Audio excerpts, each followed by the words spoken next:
সৎ। ওম নমঃ ভগবতে বাসুদেবায়।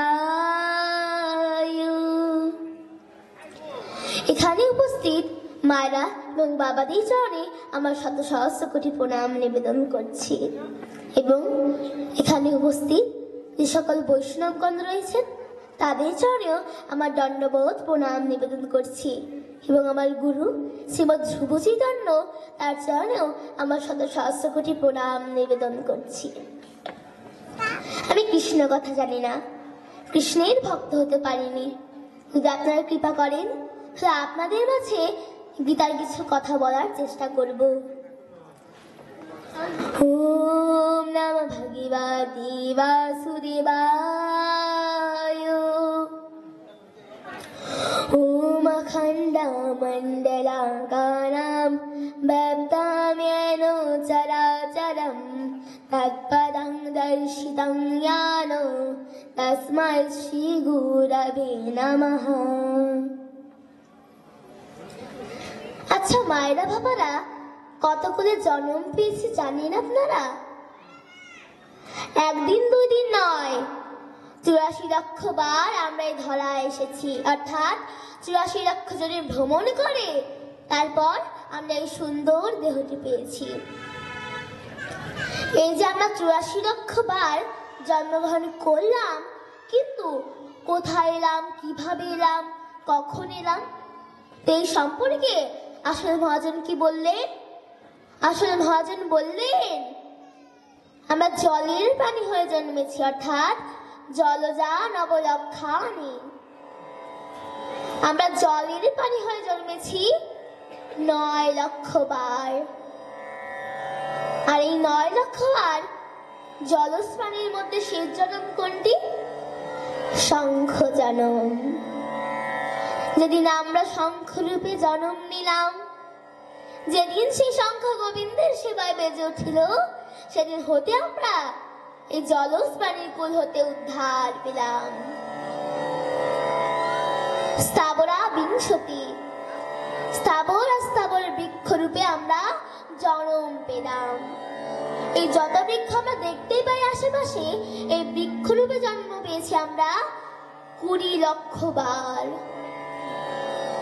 আর এই 20 লক্ষ বার বৃক্ষগুলোর মধ্যে শেষ জন্ম কোনটি মায়েরা বলুন তো? তুলসী জন্ম।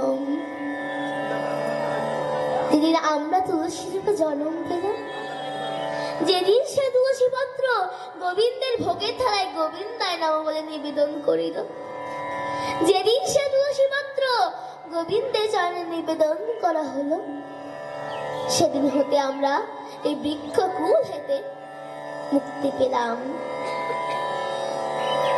পাঠিয়ে দিল পক্ষী কুলে। আমরা এই বনের পাখি হলাম 10 লক্ষ বার,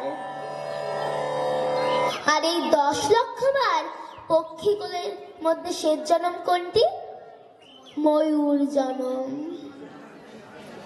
যেদিন আমরা ময়ূর রূপে জন্ম পেলাম, যেদিন সেই ময়ূরের পুচ্ছ গোবিন্দের শিরে উঠিল, সেদিন হতে আমরা এই পক্ষী কুল থেকে মুক্তি পেলাম।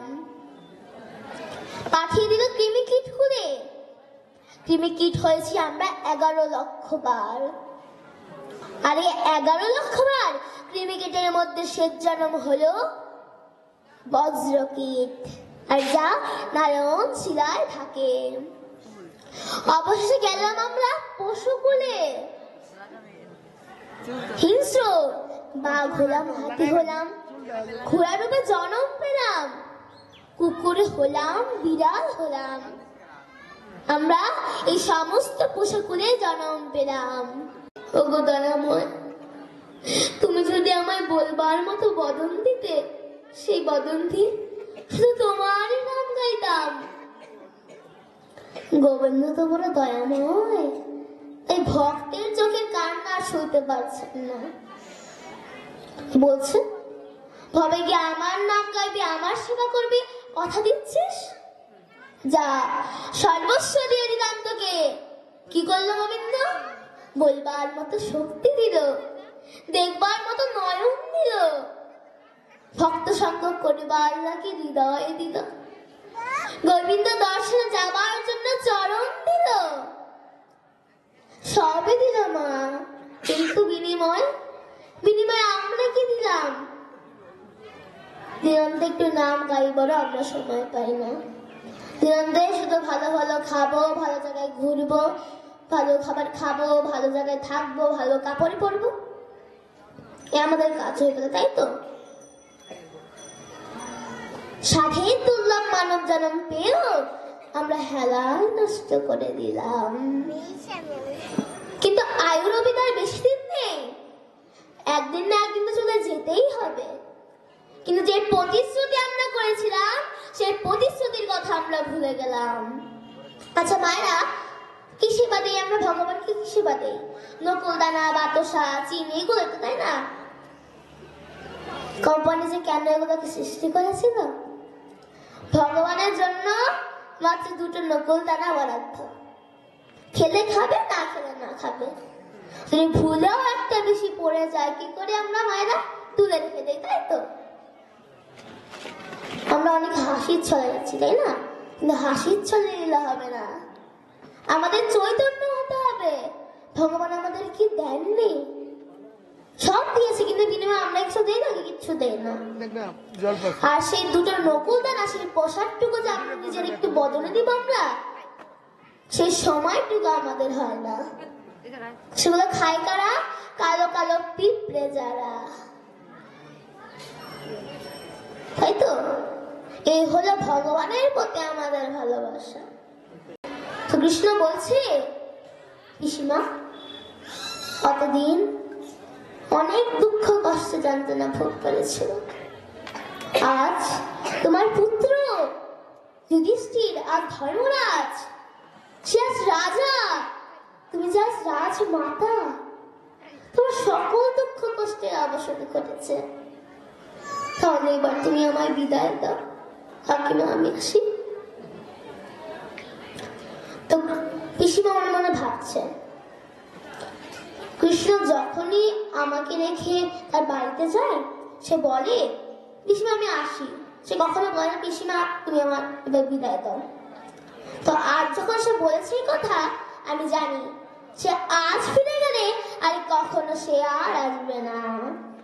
কৃষ্ণ বলছে, পিসিমা যাবার আগে তুমি যেই বর চাইবে তোমার সেই বলে দেব। পিসিমা চাও, তোমার কি চাই? তো বলছে, কৃষ্ণ অতদিন অনেক দুঃখ কষ্ট যন্ত্রণা ভোগ করেছি, তাই তুমি অতদিন আমার সঙ্গে ছিলে, আমার পাশে ছিলে, আমার 5 পুত্রের সঙ্গে তুমি বন্ধুর মতো ছিলে। আজ আমার সকল দুঃখ কষ্টের অবসান ঘটেছে, আজ আমি রাজমাতা দেখে তুমি আমায় ছেড়ে চলে যাচ্ছ। যদি যাবার আগে মোর দেবারি থাকে, এই বাড়ি দাও। যেই সুখের জন্য কৃষ্ণকে সারা জীবনের মতো হারাতে হয়, সেই সুখ আমার চাই না।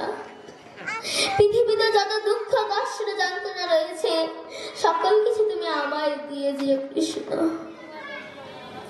পাশে দাঁড়িয়ে রয়েছে ভীম, বলছে, মা এতদিন এত দুঃখ কষ্ট ভোগ করো, তোমার কি স্বাদ মেটেনি? তুমি কৃষ্ণের কাছে এই বর চাইছো? তার মা বলছে, অর্থাৎ কৃষ্ণের পিসিমা বলছে, বাবা ভীম, সেই সুখের সিংহাসনে বসার থেকেও ভালো কৃষ্ণকে সারা জীবনের মতো মনে মনে নেই ঘোরা। আমার চাই না সেই সুখের সিংহাসন, আমি কৃষ্ণকে চাই বাবা। কৃষ্ণ তো বাধা পড়ে গিয়েছে। ভগবান সব সইতে পারে, কিন্তু পারে না ভক্তের চোখের অশ্রু সইতে। সে ভক্তের চোখের অশ্রু সইতে পারে না।